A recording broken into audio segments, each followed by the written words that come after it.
नमस्कार दोस्तों, स्वागत है आपका पीकेआर ट्रेडिंग चैनल पर, जहां हम फाइनेंस और स्टॉक मार्केट के सभी कॉन्सेप्ट्स को सरल तरीके से समझते हैं।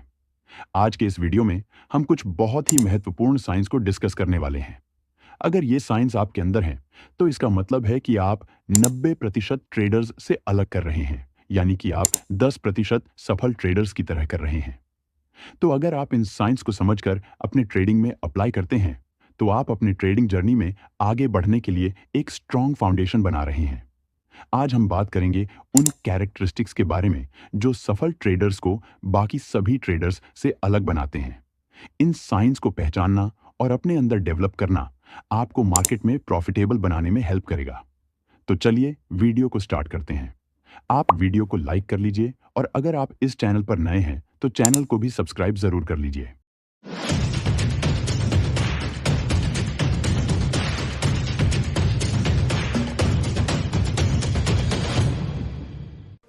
पहला पॉइंट है जो आपको खुद से पूछना है, वो है क्या आप डेली ट्रेड करते हैं? अगर आपका जवाब नहीं है तो इसका मतलब है कि आप उन 10% ट्रेडर्स में से हैं, क्योंकि 90% ट्रेडर्स का मेन मोटिव होता है डेली ट्रेड करना, चाहे उन्हें प्रॉफिट हो या लॉस। ये लोग मार्केट की अच्छी या बुरी कंडीशन को नहीं समझते हैं। इनका सिर्फ एक ही फोकस होता है, डेली ट्रेड करना, क्योंकि इन्हें हर दिन प्रॉफिट या लॉस देखने की जल्दी होती है। यही वजह है कि बिगिनर ट्रेडर्स को मार्केट की सही समझ नहीं मिलती, और जो 10% सफल ट्रेडर्स होते हैं वे डेली ट्रेड करने के पीछे नहीं भागते। वे मार्केट को समझने के लिए धैर्य रखते हैं और सिर्फ तभी ट्रेड करते हैं जब उनके एनालिसिस के अनुसार सही मौका होता है। ये लोग मार्केट के हर दिन के फ्लक्चुएशंस में नहीं फंसते, बल्कि लॉन्ग टर्म ट्रेंड्स और स्ट्रेटजीज पर फोकस करते हैं। सफल ट्रेडर्स अपने इमोशंस को कंट्रोल करते हैं और बिना किसी लालच या डर के अनुशासन के साथ काम करते हैं। ये लोग अपना समय मार्केट को समझने, पुराने डेटा का एनालिसिस करने और अपने ट्रेडिंग प्लान को बेहतर बनाने में लगाते हैं। सबसे बड़ी बात यह है कि सफल ट्रेडर्स लॉस को एक लर्निंग अपॉर्चुनिटी की तरह देखते हैं और अपनी गलतियों से सीखते हैं, क्योंकि वे रैंडमली ट्रेड नहीं करते, बल्कि हर एक ट्रेड के पीछे एक स्ट्रॉन्ग रीजन और स्ट्रैटेजी होती है। इसी वजह से वे लगातार प्रॉफिट कमा पाते हैं। इसलिए एक बिगिनर ट्रेडर को डेली ट्रेड करने से बचना चाहिए, क्योंकि मार्केट हर दिन एक जैसी नहीं होती। कभी मार्केट अच्छी होती है तो कभी उसमें ज्यादा फ्लक्चुएशंस होते हैं। इसलिए एक बिगिनर ट्रेडर को मार्केट को समझने पर ज्यादा फोकस करना चाहिए। सक्सेसफुल ट्रेडिंग का पहला रूल है धैर्य रखना और मार्केट को ऑब्जर्व करना।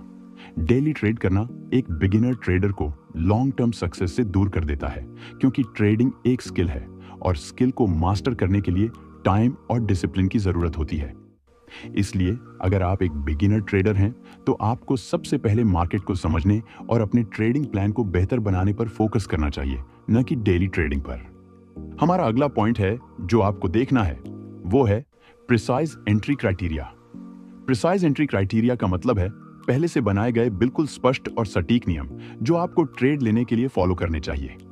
अगर आप अपने एंट्री रूल्स को क्लियरली डिफाइन करते हैं तो आप अपनी ट्रेडिंग को डिसिप्लिन्ड बना सकते हैं। एक ट्रेडर के लिए सबसे ज्यादा जरूरी है अपने एंट्री रूल्स को डिफाइन करना। अगर आपके पास प्रिसाइज एंट्री क्राइटेरिया नहीं है तो आप रैंडम ट्रेड्स करेंगे, जो अक्सर लॉस का कारण बनते हैं। 90% शुरुआती ट्रेडर्स को यह ठीक से पता नहीं होता कि उन्हें कब और कैसे एंट्री करनी है। इसलिए वे लोग मार्केट में हर समय बिना सोचे समझे ट्रेड करते रहते हैं, जो उन्हें लॉस में डाल देता है। एग्जाम्पल के लिए, एक शुरुआती ट्रेडर सोचता है कि जब प्राइस रेसिस्टेंस लेवल पर आए तो बस वह शॉर्ट कर लेगा, लेकिन यह बिल्कुल गलत है। 10% सफल ट्रेडर्स को यह समझ होती है कि जब प्राइस रेसिस्टेंस लेवल पर मोमेंटम लॉस के साथ आए और वहां बेरिश एंगल्फिंग या बेरिश रिजेक्शन कैंडल बने, तभी वे शॉर्ट करते हैं। उनका स्टॉप लॉस रेसिस्टेंस लेवल के ऊपर होता है और प्रॉफिट टारगेट स्टॉप लॉस के बराबर या उससे डबल। इसलिए अगर आप एक बिगिनर ट्रेडर हैं तो आपको स्टार्टिंग में ही अपने प्रिसाइज एंट्री क्राइटेरिया लिख लेना चाहिए।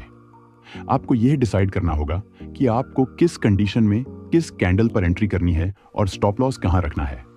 जब आपके पास क्लियर एंट्री रूल्स होंगे तो आप रैंडम ट्रेड्स में एंटर नहीं करेंगे। आप अपने सेटअप के बनने का इंतजार करेंगे और जब आपका सेटअप फुलफिल होगा तो अपने एंट्री क्राइटेरिया के अनुसार ट्रेड करेंगे। इससे आपको डेफिनेटली अच्छे रिजल्ट्स मिलेंगे। आगे बढ़ने से पहले आप लोग एक कमेंट करके जरूर बताइए कि आप कौन सी स्ट्रेटजी को यूज करते हैं और उसे कब से यूज कर रहे हैं। हमारा अगला पॉइंट है विन रेट, यानी कि आपकी स्ट्रेटजी का विन रेट क्या है। आपको अपनी स्ट्रेटजी का विन रेट जानना बहुत जरूरी है, क्योंकि जो 90% बिगिनर ट्रेडर्स होते हैं उन्हें लगता है कि बस मार्केट एनालिसिस करना और कोई स्ट्रेटजी फॉलो करना काफी है, लेकिन वे अपनी स्ट्रेटजी का विन रेट चेक नहीं करते, न ही यह समझते हैं कि किस मार्केट कंडीशन में उनकी स्ट्रेटजी काम करती है और किस कंडीशन में नहीं। वे रैंडम स्ट्रेटजीज को अपनाकर चलते रहते हैं बिना किसी डेटा के। लेकिन जो 10% सफल ट्रेडर होते हैं वे अपनी स्ट्रेटजी का विन रेट समझकर अपने प्रॉफिट एक्सपेक्टेशन, रिस्क मैनेजमेंट और ट्रेडिंग अप्रोच को डेटा बेस्ड माइंडसेट के साथ मैनेज करते हैं।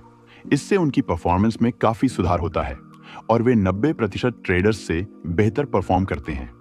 इसलिए एक बिगिनर ट्रेडर को किसी भी स्ट्रेटजी को उपयोग करने से पहले अपनी स्ट्रेटजी का विन रेट चेक करना चाहिए और अपनी स्ट्रेटजी को हर मार्केट कंडीशन में समझना चाहिए।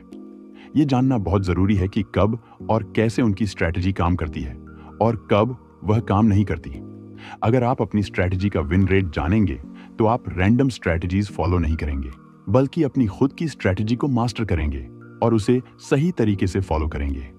अगर आप यह करते हैं तो आपके ट्रेडिंग करियर में सिग्निफिकेंट इंप्रूवमेंट्स देखने को जरूर मिलेंगे। हमारा अगला पॉइंट है रिस्पेक्टिंग द मार्केट्स मूवमेंट। इस पॉइंट का मुख्य फोकस है मार्केट के साथ फ्लो में रहना और उससे जबरदस्ती प्रॉफिट निकालने की गलती से बचना। 90% शुरुआती ट्रेडर्स मार्केट से हमेशा हाई प्रॉफिट एक्सपेक्ट करते हैं, चाहे मार्केट कंडीशन उनके सेटअप्स के फेवर में हो या नहीं। जब उन्हें लगता है कि उनकी स्ट्रेटजी काम नहीं कर रही तो वो लॉसेस रिकवर करने के लिए रैंडम ट्रेड्स लेने लगते हैं, ओवर ट्रेडिंग या रिवेंज ट्रेडिंग करते हैं और मार्केट को कंट्रोल करने की कोशिश करते हैं। लेकिन मार्केट उन्हें हमेशा यह समझा देता है कि मार्केट का बॉस ट्रेडर नहीं है। दूसरी तरफ 10% सफल ट्रेडर का माइंडसेट अलग होता है। ये ट्रेडर्स मार्केट के खिलाफ जाकर प्रॉफिट निकालने की कोशिश नहीं करते, सिर्फ फेवरेबल मार्केट कंडीशंस के समय पेशेंस के साथ ट्रेड करते हैं, मार्केट का रिस्पेक्ट करते हैं और मार्केट के हिसाब से खुद को अडॉप्ट करते हैं। इनका यह अप्रोच उन्हें लॉन्ग टर्म सर्वाइव करने और जब क्लियर अपॉर्चुनिटीज मिलती हैं तब बड़ा और इजी प्रॉफिट कमाने में मदद करता है। ट्रेडिंग में कंसिस्टेंसी और पेशेंस ज्यादा जरूरी है, न कि हमेशा हाई प्रॉफिट्स बनाने की सोच। अगर मार्केट आपके सेटअप्स के फेवर में नहीं है तो नो ट्रेड लेना भी एक अच्छा निर्णय है। एग्जाम्पल के लिए, अगर आपने एक महीने में सिर्फ 4 ट्रेड्स लिए और सभी प्रॉफिटेबल हैं, तो आप उस ट्रेडर से बेहतर कर रहे हैं जो 20 ट्रेड्स लेकर ज्यादा लॉसेस करता है। अगर आप मार्केट के खिलाफ जाने की कोशिश नहीं करते और जितना प्रॉफिट मार्केट देता है उसी से खुश हैं, तो इसका मतलब है कि आपका ट्रेडिंग माइंडसेट सही है।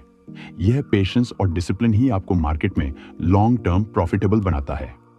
हमारा अगला पॉइंट है जजिंग फ्रॉम पास्ट एक्शन। इस पॉइंट का मतलब है पिछले ट्रेड के बेस पर प्रेजेंट ट्रेड को जज करना।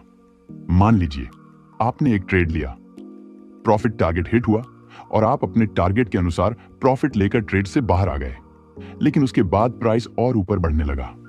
अब आपको लगता है कि अगर थोड़ा और रुकते तो और ज्यादा प्रॉफिट कमा सकते थे। ये बिगिनर ट्रेडर्स की एक बड़ी गलती है। वो रिग्रेट करते हैं कि उन्होंने जल्दी प्रॉफिट ले लिया और लालच के कारण अगले ट्रेड में ज्यादा रिस्क लेते हैं। पिछले ट्रेड को देखकर प्रेजेंट ट्रेड में डिसीजंस लेना उनकी ट्रेडिंग को इमोशनल और इनकंसिस्टेंट बना देता है, जो लॉन्ग टर्म में नुकसान पहुंचा सकता है। लेकिन जो 10% सफल ट्रेडर्स होते हैं वो लालच और पछतावा की फीलिंग्स के साथ रिएक्ट नहीं करते। ये ट्रेडर्स अपने ट्रेड्स को प्रूवन डेटा और स्ट्रेटजी के बेस पर प्लान करते हैं। पहले से ही डिसाइड कर लेते हैं कि प्रॉफिट कब लेना है, लॉस कब कट करना है। ट्रेड के बाद चाहे प्राइस और ऊपर जाए या नीचे, उन्हें फर्क नहीं पड़ता, क्योंकि उनका फोकस एक ट्रेड के मैक्सिमम प्रॉफिट पर नहीं बल्कि लॉन्ग टर्म कंसिस्टेंसी पर होता है। अगर आप एक बिगिनर हैं तो अपने ट्रेडिंग रूल्स को फॉलो करना सबसे जरूरी है। अपने एंट्री और एग्जिट पॉइंट्स पहले से प्लान करें और उन्हें स्ट्रिक्टली फॉलो करें। इमोशनल डिसीजन से बचें और अपनी स्ट्रेटजी और डिसिप्लिन पर फोकस करें। पेशेंस और स्ट्रेटजी पर विश्वास ही लॉन्ग टर्म सक्सेस की की है। हमारा अगला पॉइंट है moving stop loss against entry direction. Stop loss move करना आपकी ट्रेडिंग साइकोलॉजी का एक महत्वपूर्ण संकेत है। अगर आप स्टॉप लॉस को मार्केट के अगेंस्ट मूव करते हैं, जैसे ही प्राइस आपके स्टॉप लॉस के करीब आता है और आप उसे पीछे बढ़ा देते हैं, तो यह एक इमोशनल डिसीजन को इंडिकेट करता है। इसका मतलब है कि आप अपने लॉस को एक्सेप्ट नहीं कर पा रहे हैं। यह आपकी रिस्क को बढ़ा देता है और लॉन्ग टर्म में आपके अकाउंट को नुकसान पहुंचा सकता है। दूसरी ओर, अगर आप स्टॉप लॉस को सिर्फ एंट्री डायरेक्शन में मूव करते हैं, जैसे ट्रेड आपके फेवर में जाता है, तो आप स्टॉप लॉस को ब्रेक इवन पर ले आते हैं या थोड़े और प्रॉफिट को लॉक कर लेते हैं। तो यह एक डिसिप्लिन्ड और कैलकुलेटेड अप्रोच है जो दिखाता है कि आप अपने ट्रेड को मैनेज कर रहे हैं और रिस्क को कंट्रोल में रख रहे हैं। अगर आप स्टॉप लॉस को सिर्फ एंट्री डायरेक्शन में ही मूव करते हैं, तो आप बिगिनर ट्रेडर से बेहतर कर रहे हैं। लेकिन अगर आप स्टॉप लॉस को मार्केट के अगेंस्ट मूव करते हैं, तो यह इमोशनल ट्रेडिंग का संकेत है। इसीलिए हमेशा अपने एंट्री और एग्जिट पॉइंट्स को पहले से लॉजिकली सेट करें और डिसिप्लिन के साथ उन्हें फॉलो करें। यही आपकी ट्रेडिंग में कंसिस्टेंसी और प्रॉफिटेबिलिटी लाएगा। हमारा नेक्स्ट इंपॉर्टेंट पॉइंट है एजुकेशन। 90% ट्रेडर्स पहले लर्निंग पे फोकस नहीं करते। वे मार्केट में आते ही बिना किसी नॉलेज के पैसे लगाना शुरू कर देते हैं। 90% ट्रेडर्स अपने लॉसेस के बाद स्ट्रैटेजीज बदलते रहते हैं क्योंकि उनका फोकस क्विक प्रॉफिट्स पे होता है। इस वजह से वे स्ट्रैटेजीज और इंडिकेटर्स को बार बार बदलते हैं। ये लोग अपनी गलतियों का डिटेल्ड रिव्यू नहीं करते कि गलती कहां हो रही है, और सीखने की बजाय लक पर भरोसा करते हैं, जिसके कारण उन्हें नुकसान उठाना पड़ता है। दूसरी ओर, जो 10% सफल ट्रेडर होते हैं, वे शुरुआत में केवल लर्निंग पे फोकस करते हैं। जब उन्हें मार्केट का अच्छे से नॉलेज मिल जाता है, तब वे मार्केट में पैसे लगाते हैं। ये ट्रेडर्स एक या दो स्ट्रैटेजीज को गहराई से समझते हैं और उन्हीं को अपनी ट्रेडिंग स्टाइल में इंप्लीमेंट करते हैं। वे हर मार्केट कंडीशन को समझकर अपनी स्ट्रैटेजी को अडेप्ट करते हैं। ये ट्रेडर्स अपनी एजुकेशन को सीरियस और स्ट्रक्चर्ड तरीके से अप्रोच करते हैं। वे लगातार अपनी स्किल्स को इंप्रूव करते रहते हैं और मार्केट के बदलाव के साथ खुद को अपडेट करते हैं। तो अगर आप एक बिगिनर ट्रेडर हैं, तो सबसे पहले आपको लर्निंग पे फोकस करना चाहिए, रिस्क मैनेजमेंट, इमोशंस कंट्रोल करना सीखना चाहिए और एक या दो स्ट्रैटेजी अच्छे से बैक टेस्ट करके मास्टर करनी चाहिए। जब आपको थोड़ा अच्छा नॉलेज हो जाए, तब आपको मार्केट में रियल ट्रेडिंग करनी चाहिए, क्योंकि knowledge, risk management, emotions controlling, patience और डिसिप्लिन ही एक बिगिनर ट्रेडर को सक्सेसफुल बनाते हैं। तो दोस्तों, मुझे उम्मीद है कि इस वीडियो में बताई गई सारी जानकारी आपको अच्छे से समझ आ गई होगी। इस वीडियो में मैंने जो भी पॉइंट्स शेयर किए हैं, वे इतने इंपॉर्टेंट हैं कि अगर आप इन रूल्स को अपनी ट्रेडिंग में लागू करेंगे, तो आपकी ट्रेडिंग स्टाइल पूरी तरह से बदल जाएगी। तो इसी के साथ मिलते हैं अगले वीडियो में। अगर आपने इस वीडियो को लाइक नहीं किया है, तो इसे लाइक करें और चैनल को सब्सक्राइब करना न भूलें। और अगर आप हमारे chart reading techniques of smart money course से जुड़ना चाहते हैं, तो उसका लिंक डिस्क्रिप्शन में दिया गया है। आप वहां से इसे ज्वाइन कर सकते हैं। इसमें मैंने सिर्फ वही चीजें बताई हैं जिनकी एक्यूरेसी बहुत अच्छी है, और इनमें से कई टेक्निक्स अभी तक यूट्यूब पर अवेलेबल नहीं है। तो लिंक डिस्क्रिप्शन में है, वहां से डाउनलोड करके ज्वाइन कर सकते हैं। So goodbye and take care.